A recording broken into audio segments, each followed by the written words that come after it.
దీన్ని తిల్లి అంటారు. ఇది వేట మాంసానికి సంబంధించిందనమాట.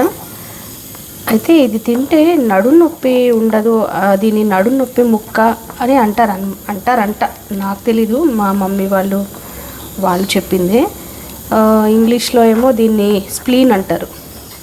సో ఇది తినటం వల్ల హెమోగ్లోబిన్ లెవెల్స్ కూడా పెరుగుతాయి అని అంటారు. B12 కూడా పెరుగుతుంది అని అంటారు. సో దీనివల్ల కొన్ని బెనిఫిట్స్ అయితే ఉన్నాయి హెల్త్కి. ఇష్టం ఉంటే ఒకసారి ట్రై చేయండి. దీన్ని పెప్పర్ వేసి ఫ్రై చేసుకుంటారు. అంటే నేను అలా వండుతాను, ఇంకా వేరేలా వండుకోవచ్చేమో నాకు తెలీదు. మేమైతే ఎప్పుడు పెప్పర్ ఫ్రైయే వండుతాం అన్నమాట. చాలా టేస్టీగా ఉంటుంది. అది ఎలా చేయాలో నేను మీకు చూపిస్తాను. సో ఫస్ట్ దీని మీద ఉన్న ఇలాంటి అంతా తీసేస్తున్నాను ఇలా నీట్గా. ఇలాగ పైన ఒక లేయర్లా ఉంది చూడండి, అది తీసేస్తున్నాను అనమాట.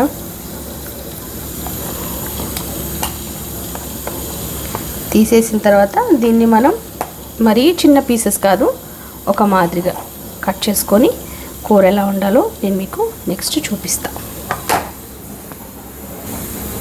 దీన్ని ఫస్టే నీట్గా కడిగేసేసుకోండి. ఇది అంతా కట్ చేసేసిన తర్వాత నీట్గా కడిగేసేయండి. కట్ చేసి అంటే ముక్కలు కట్ చేసుకున్న తర్వాత కడగాలని చూడొద్దు, ఎందుకంటే దాంట్లో ఇది కట్ చేస్తే బ్లడ్లా ఉంటుంది అన్నమాట.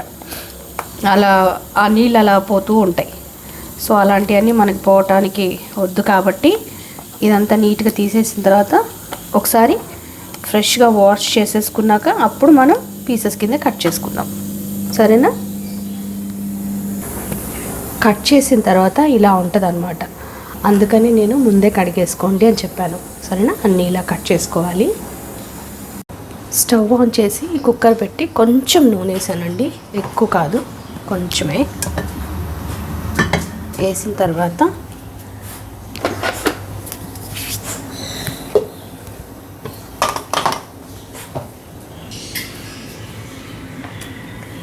ఇది ఉల్లిపాయ, పచ్చిమిరపకాయ, అల్లం వెల్లుల్లి అన్నీ కలిపి నేను ఇట్లా మెత్తగా గ్రైండ్ చేసుకున్నాను. సో ఈ పేస్ట్ వేసేస్తున్నాను ఫస్ట్. ఇది కొంచెం వేగాలి.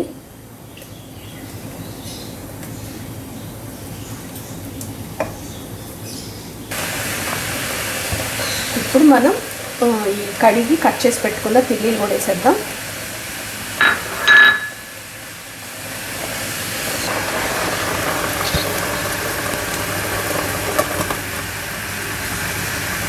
ఇప్పుడు మీరు కావాలంటే ఉల్లిపాయల క్వాంటిటీలు కొంచెం తగ్గించుకోండి. నేనైతే ఒక 4 ఉల్లిపాయలు వేసాను, ఎందుకంటే నాకు ఆ గ్రేవీ కూడా చాలా ఇష్టం అన్నమాట. అందుకోసమని ఇది నాకు చాలా ఇష్టమైన రెసిపీ. సో నా కోసం నేను వండుకుంటున్నాను ఇవాళ. ఇప్పుడు కొంచెం ఉప్పు, పసుపు వేద్దాం. ఆ గ్రేవీ అన్నంలో కలుపుకొని తింటే కూడా చాలా బాగుంటుంది అన్నమాట. అందుకోసమని నేను కొంచెం ఉల్లిపాయలు ఎక్కువ వేసుకున్నాను. ఉప్పు చూసి వేసుకుందాం మళ్ళీ ఉడికిన తర్వాత.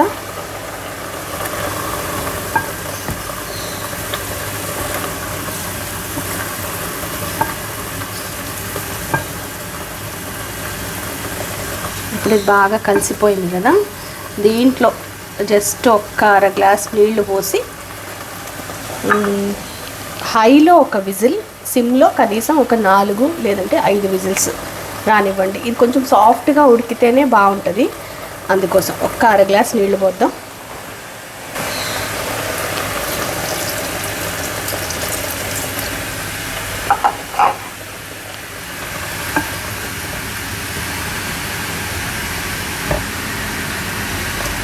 ఉడికిన తర్వాత ఉప్పులు చూసుకోవచ్చు. ఈ పచ్చిగా ఉన్నప్పుడు ఎందుకు ఉప్పు చూడటం, అందు గురించి.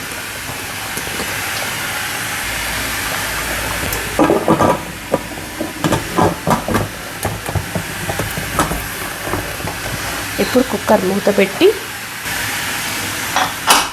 విజిల్ పెట్టి హైలో ఒక విజిల్, సిమ్లో 4 విజిల్స్ వచ్చాక ఆపేయండి.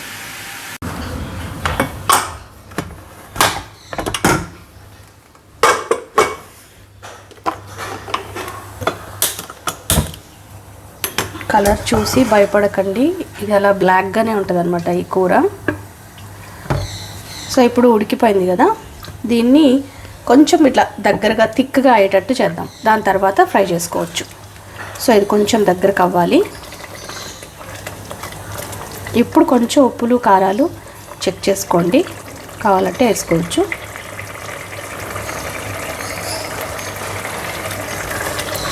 ఉప్పు సరిపోయింది. కారం ఇప్పుడు మనం పెప్పర్ పౌడర్ వేస్తాం కాబట్టి ఇంకే కారం ఏమి వేయాల్సిన అవసరం లేదు. దీంట్లో కారం వేయరనమాట, ఓన్లీ పచ్చిమిరపకాయలు మిరియాల పొడి అంతే, దాంతోనే కారం వస్తుంది. సో ఇది కొంచెం దగ్గర పడేటట్టు చేయాలన్నమాట. దగ్గరకు వచ్చే వరకు వెయిట్ చేద్దాం.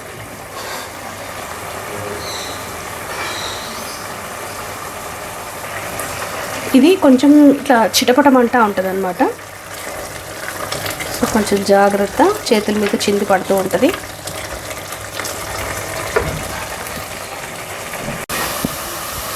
చాలా వరకు దగ్గర పడిపోయింది కదా. ఇప్పుడు మనం ఏం చేద్దామంటే దీన్ని ఇంకొక ప్యాన్లోకి షిఫ్ట్ చేద్దాం. ఇందులోనే పెట్టి ఫ్రై చేసేయచ్చు, నష్టం వెళ్ళలేదు. కాకపోతే కొంచెం మీకు క్లియర్గా కనిపిస్తుంది కదా అని నేను ప్యాన్లోకి షిఫ్ట్ చేస్తున్నాను. ప్యాన్ పెట్టి జస్ట్ ఒక్క స్పూన్ ఆయిల్ వేసాను అంతే. ఇప్పుడు ఇదంతా ఇంట్లోకి షిఫ్ట్ చేసేది.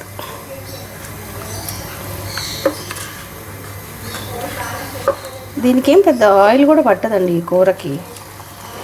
ఇందాక ఒక స్పూను, ఒక 2 స్పూన్లు వేసాను, ఇప్పుడు ఒక స్పూన్ వేసాను అంతే.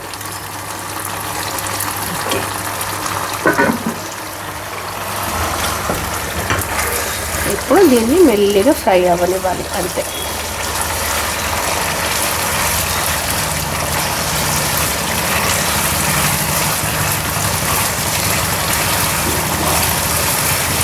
ఈ కూర ఇట్లా ఉట్టిగా కలుపుకొని తిన్నా బాగుంటుంది, లేదా పప్పులో కానీ పప్పుచారులో కానీ నంచుకొని తిన్నా కూడా చాలా బాగుంటుంది. చపాతీతో కూడా చాలా బాగుంటుంది.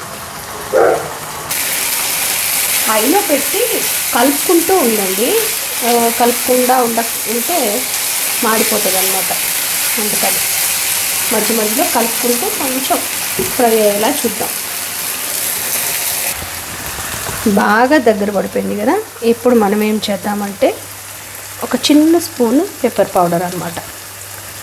ఎక్కువ అక్కర్లేదు, అంటే ఆ కూర క్వాంటిటీకి అది చాలు. సో మీరు ఇంకొంచెం ఎక్కువ వండుకునేటట్టయితే ఇంకొంచెం వేసుకోండి, ఆ ఘాటు చాలు. ఇప్పుడు పెప్పర్ వేసిన తర్వాత జస్ట్ ఒక్క ½ మినిట్ టు 1 మినిట్ ఇలా ఫ్రై చేసేసి ఆపేద్దాం.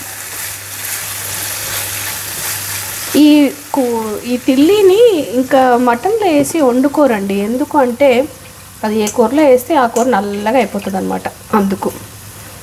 సో చూసారుగా ఈ కూర కలర్ ఎంత నల్లగా ఉందో. ఇప్పుడు కొత్తిమీర వేసి ఆపేద్దాం. ఇప్పుడు ఒక చిన్న చిన్న పార్టీస్ ఏమైనా జరుగుతున్నాయి అనుకోండి, అప్పుడు దీన్ని స్టార్టర్లా కూడా వండుకోవచ్చు, బాగుంటుంది. ఇట్లా ఈజీగా స్నాక్ లాగా కూడా తినొచ్చు. ఇంత దగ్గరగా వండితే అలా కూడా ట్రై చేయొచ్చు.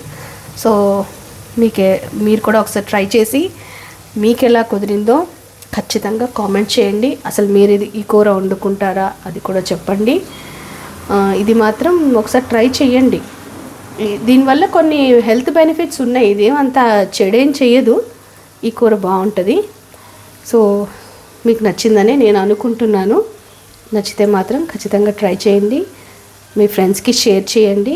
ఇంతసేపు ఓపిక్గా చూసినందుకు థ్యాంక్ యూ సో మచ్.